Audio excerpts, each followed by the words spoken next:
हे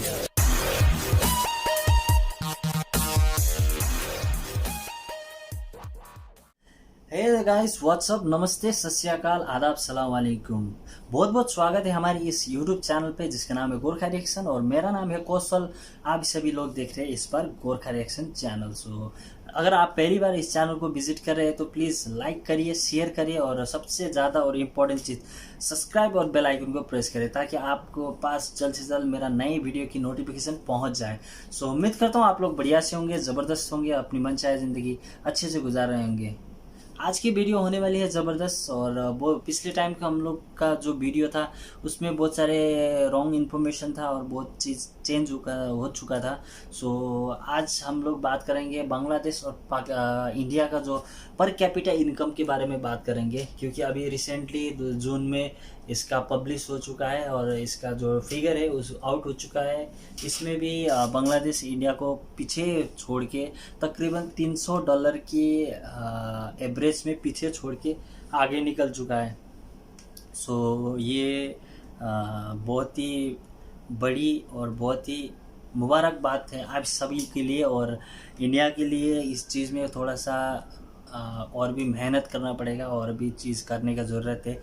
सो चलिए बिना किसी देर के देखते हैं। So title per capita income of India and Bangladesh. So 2020 है। सो कान में डाले गोला, काउंटडाउन करे 3, 2, 1 स्टार्ट। हेलो दोस्तों, मैं हूं दिनेश किवोरा। न्यूज़ टाइम में आपका स्वागत है। पर कैपिटा इनकम आज कंपैरिजन इंडिया और बांग्लादेश का। इंडिया के अंदर जो स्टेट्स हैं उनका कंपैरिजन में सारे डेटाज आ गए हैं मुझे स्टेट बैंक ऑफ इंडिया से। वो मैं 1-2 दिन के बाद करूंगा, लेकिन फिलहाल आज इंडिया और बांग्लादेश का। मैंने कुछ दिन पहले एक एपिसोड किया था जिसमें मैंने कहा था कि इंडिया की इकॉनमी शायद इस टाइम डाउन होके $1850 के आसपास आ गई होगी, 1850। उस पर मुझे कुछ कमेंट्स फीडबैक के अंदर मिले, कुछ मेल्स भी आई जिसमें बांग्लादेश के भाई बहनों ने लिखा कि आपका तो प्रेडिक्शन बिल्कुल करेक्ट निकला। उसमें तो जो नॉर्मल जो SBI ने डिक्लेयर किया है 1881। अच्छा, 2000 अभी की जी बात कर रहे हैं, तो ये 2021 तक रहेगा, मार्च तक एक्चुअली।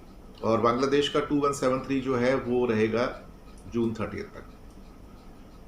जून 30 तक उनकी उम्मीद है कि ये शायद 2300 समथिंग हो जाएगा। खैर, ये अभी का है 2173, ये जून 30 तक, अभी का 2020 तक का।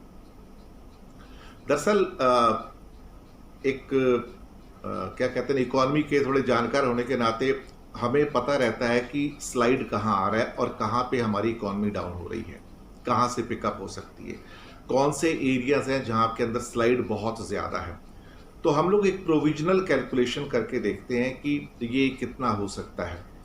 और वो प्रोविजनल कैलकुलेशंस नॉर्मली चाहे हम सपोज इन्फ्लेशन कितना आना है या GDP ग्रोथ आना कितना आना है, तो उसका भी हम एक प्रोविजनल कैलकुलेशंस अपने हिसाब से करके देखते हैं। और हमने अक्सर ये पाया है कि हमारी जो कैलकुलेशंस हैं वो 18, 19, 20 करके आगे पीछे रह के वहीं तक रहती हैं, क्योंकि उसमें कोई बहुत ज़्यादा शॉक या वेरिएशन नहीं आता है।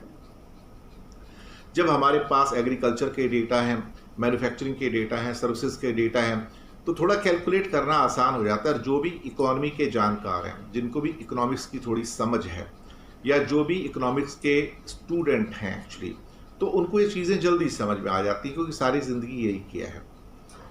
अब ये जो इंडिया का जो स्लाइड है जो कि $2000+ का था, वो स्लाइड होके 1881 पे आना एक तरह से देखा जाए तो शॉकिंग है।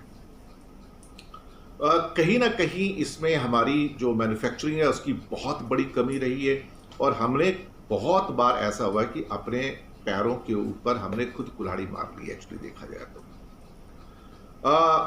हमने इतने ज़्यादा इंटरप्शंस पैदा कर लिए इंडिया के अंदर कि हम मैन्युफैक्चरिंग होने ही नहीं देना चाहते।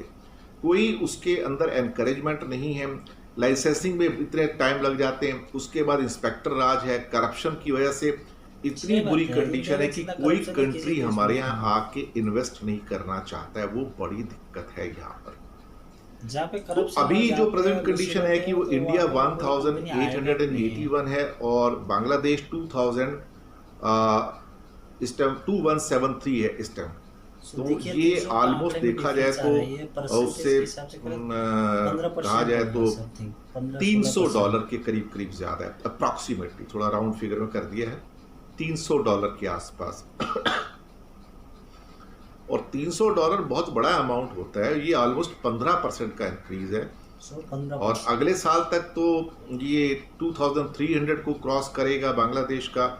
हम इसमें क्या कर पाएंगे, बहुत बहुत बुरी कंडीशन है। हम यहाँ पे जो इस टाइम इकॉनमी जो टैंक हुई है कोरोना के अंदर, उसकी वजह से बहुत नुकसान हुए हैं। अब जो 2173 का जो फिगर था डॉलर का बांग्लादेश का, वो बांग्लादेश की गवर्नमेंट ने और ख़ास तौर से मुस्तफ़ा कमाल साहब ने जो फाइनेंस मिनिस्टर उन्होंने डिक्लेयर किया था, और उन्होंने बजट में डिक्लेयर किया था ये। और हमारा जो गवर्नमेंट ऑफ इंडिया डिक्लेयर नहीं करती है, जिसके लिए काफ़ी डिपार्टमेंट्स हैं, तो स्टेट बैंक ऑफ इंडिया के 2 दिन पहले काफ़ी बड़े डिटेल्ड एनालिसिस आए हैं। उनका जो चीफ इकोनॉमिस्ट हैं सौम्यकांति घोष, और उनके डेटास जो होते हैं परफेक्ट होते हैं, क्योंकि state bank of India India का सबसे बड़ा बैंक है, और उनके जो इकोनॉमिक पैरामीटर्स हैं, इकोनॉमिक एनालिसिस है, उसको बहुत ही रिकॉग्निशन और मान्यता है। तो वो वैसे ही मानता है जैसे स्टेट अपना आरबीआई को है, रिजर्व बैंक ऑफ इंडिया को है। तो जैसे सेंट्रल बैंकर्स बैंक कहा जाता है उसको, तो बैंकर्स बैंक जो है आरबीआई है, और बांग्लादेश में जो बैंकर्स बैंक है वो बांग्लादेश बैंक है। तो ये सेंट्रल बैंक भी कहा जाता है उसको, या कई बार बैंकर्स बैंक भी कहा जाता है उसको। तो ये अभी हालात हैं कि इस टाइम इंडिया की पोजीशन है 1881 और बांग्लादेश है $2173। मुझे कई नेपाल के भाई बहनों ने और पाकिस्तान के भाई बहनों ने फीडबैक भेजी हुई है कि उनको भी ये अभी जो लेटेस्ट जो फिगर्स हैं, चूँकि अभी उनका क्या कहते हैं कि बजट्स अभी आए हैं, और ये इनका फाइनेंशियल ईयर अभी स्टार्ट हो रहा है 1 जुलाई को, तो अभी 30 जून को ख़त्म हो रहा है, तो डेटाज ऑलमोस्ट आ जाएंगे सारे के सारे। तो मैं आपको थोड़ा सा इंतज़ार कीजिए, वो कैलकुलेशन करके आपको बताऊंगा कि उनमें कितना स्लाइड आया, नेपाल का कितना स्लाइड है, और पाकिस्तान का भी बहुत बड़ा स्लाइड है उसके अंदर।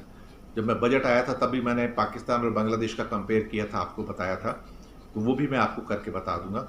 लेकिन मैंने पहले भी कहा था कि पाकिस्तान का जो बेसिकली कहा जाए पर कैपिटा इनकम बहुत नीचे है एक्चुअली, तो और नेपाल उससे भी नीचे है एक्चुअली। तो वो मैं आपको करके एग्जैक्ट फिगर्स बता दूंगा। उसके पहले एक बार मैंने इंडिकेशन दिए भी हैं कुछ प्रोग्राम्स के अंदर, लेकिन मैं फिर भी एग्जैक्टली कैलकुलेशन करके आपको बता दूंगा किसके आसपास वो होगा एग्जैक्टली। बात तो ठीक है, रेस्पेक्टिव गवर्नमेंट्स उसको डिक्लेयर करती हैं, तो लेकिन वो ऑलमोस्ट सेम ही रहता है, थोड़ा बहुत आगे। जैसे कि मेरा अनुमान था कि 1850 और 1875 के आसपास इंडिया का ये पर कैपिटा इनकम होगा करीब करीब, और लेकिन 1881 में है, तो वो उसी रेंज के अंदर आता है। कोई बहुत ज़्यादा मुश्किल से $25-30 का वेरिएशन है, कोई बहुत बड़ा वेरिएशन नहीं है वो। तो ये अभी की जो परिस्थिति है कि बांग्लादेश $2173 और इंडिया $1881। तो बांग्लादेश को इस बात के लिए बधाई। और साउथ एशिया के अंदर जो नंबर 1 है वो तो खैर वहाँ तक तो हम लोग नहीं पहुँचेंगे अभी, वो तो श्रीलंका है, बहुत ऊपर है, तो $4000 से प्लस है, तो वहाँ तक पहुँचने में कम से कम 10 साल और चाहिए, तो इट विल टेक टाइम। तो उसका इंतज़ार करना पड़ेगा, क्योंकि तब तक श्रीलंका तो थोड़ा और ऊपर चला जाएगा। तो शुक्रिया आपका हमारे साथ बने रहने के लिए, और हाँ, सब्सक्राइब करना मत भूलिएगा, चैनल है आपका, और साथ में जो बेल आइकन है उसको भी दबाइएगा, ताकि जैसे नया एपिसोड आए वो आप तक तुरंत पहुँच जाए। शुक्रिया आपका। सो यहाँ पे जो ये लेटेस्ट इंफॉर्मेशन बताया गया है कि किस हिसाब से बांग्लादेश आगे निकल गया पर कैपिटा इनकम में भी। जो ये लेटेस्ट है जून का है, जो 2020 का, जो ये जो इंडिया का जो ये पैरामीटर्स है वो एसबीआई करती है। सो स्टेट बैंक ऑफ इंडिया वो सबसे बड़ा बैंक भी है, और दूसरा जो बांग्लादेश बैंक करती है। सो ये बहुत ही बड़ी बात है बांग्लादेश के लिए, इतना ऊंचाई पे चला जा रहा है, इतना ऊंचाई पे जा रहा है। सो आप सभी को बहुत बहुत मुबारकबाद। कम समय में इंडिपेंडेंट होने के बाद 50 इयर्स 2021 में 50 इयर्स कंप्लीट हो जाएगा। नहीं है तो ठीक है 50 इयर्स सो 50 ईयर्स कंप्लीट हो जाएगा। सो आप पैरामीटर्स देखिए किस हिसाब से वहाँ पे इकोनॉमी बूस्ट हो रहा है, किस हिसाब से वहाँ पे इंफ्रास्ट्रक्चर बन रहा है, किस हिसाब से वहाँ पे डेवलपमेंट के लिए काम हो रहा है। सो मुझे नहीं लगता है कि अब बांग्लादेश रुकने वाली है। सो बहुत ही बड़ी अचीवमेंट करते करते आगे जा रहे हैं। बहुत सारे ऐसे मैन्युफैक्चरिंग हब बन चुका है वहाँ पे। हालांकि बहुत इस्टेब्लिश देश में भी ज़्यादातर करप्शन होने की वजह से ऐसी चीज़ नहीं हो पा रहा है। सो स्पेशली इंडिया में जितना करप्शन है वर्ल्ड में किसी भी कंट्री में इतना करप्शन नहीं होगा शायद। हर जगह, हर गली, हर मोहल्ले में करप्शन है। लोग को पैसा चाहिए। करप्शन खाली पैसे के हिसाब से नहीं, अपने फ़ायदे के लिए हर कोई ऐसा काम कर जाता है। सो उसका अंजाम देश को और ऐसी चीज़ें, इकोनॉमी हो गया, बहुत सारी चीज़ों में रिफ्लेक्ट होती है। सो ये जब तक ठीक नहीं होगा तब तक इंडिया कभी ग्रोथ नहीं कर पाएगा, ये जाहिर सी बात है। और लोग बोलते हैं ऐसा हुआ ऐसा हुआ। सो रियलिटी जीरो में, ग्राउंड जीरो में जाके आप देखेंगे वो डिफरेंस होते हैं, बहुत ही डिफरेंस होती है। सो यही था डिफरेंसेस। सो बहुत बहुत मुबारकबाद आप सभी के लिए। 2173 है अभी का जो पर कैपिटा इनकम US डॉलर में। इंडिया 1881। सो और भी मैं शॉक्ड इस बात में हुआ कि श्रीलंका उससे भी आगे है यार। श्रीलंका कैसे आगे हो गया, बहुत ही गजब का काम कर रहे हैं। सो एक बात तो जाहिर सी बात है कि इंडिया में इतना करप्शन है और जो कोई भी इन्वेस्ट करना आते हैं उनके लिए बहुत सारी मुसीबतें खड़ा हो जाती है। जगह के हो गया, लोगों के ऊपर हो गया, बहुत सारे ऐसी चीज़ की वजह से वहाँ पे ऐसे काम नहीं कर सकते। तो इसकी वजह से भी ये डेटा रिफ्लेक्ट होती है। और दूसरी कारण क्या है कि गवर्नमेंट उतना इनिशिएटिव नहीं ले रहे। गवर्नमेंट अगर अच्छी अच्छी पॉलिसी लाए, अच्छी अच्छी काम करेंगे तो ऑब्वियसली ऐसे बड़ी बड़ी प्लांट वहाँ पे भी लग सकती है। हालांकि बांग्लादेश में देखा जाए तो madam honourable Sheikh Hasina ma'am जब से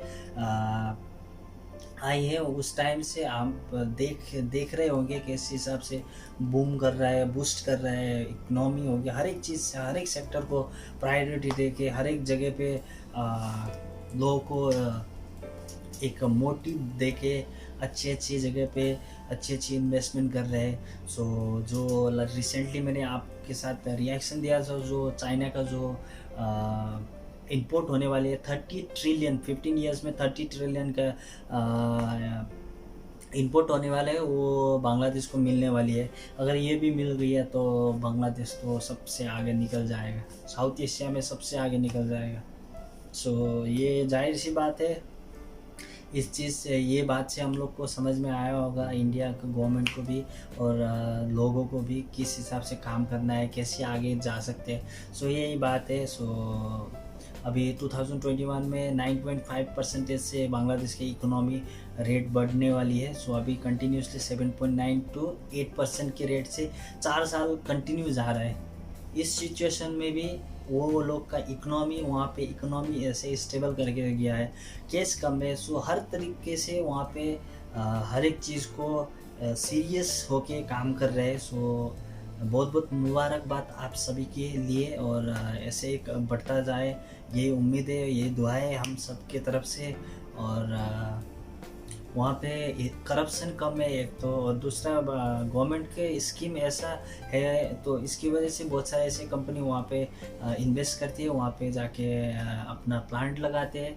सो यही बात है। और वर्ल्ड का सबसे बड़ा दूसरा नंबर पे आता है रेडीमेड गारमेंट एक्सपोर्टर में। तो ये सारी चीज़ें आप ऐसे चीज़ कंट्री के अंदर लाएंगे तो ऑब्वियसली इकोनॉमी में बूस्ट मिलेगा ही मिलेगा। सो चलिए, आज के लिए इतना ही था। आपका क्या राय है नीचे जाके कमेंट में ज़रूर बताइए। अगर मेरा वीडियो कैसा लग रहा है सो उसकी भी कमेंट ज़रूर करिए। सो मिलते हैं अगले वीडियो में, तब तक के लिए आप भी सुरक्षित रहिए, देखते रहिए हमारा चैनल। जय हिंद, वंदे मातरम।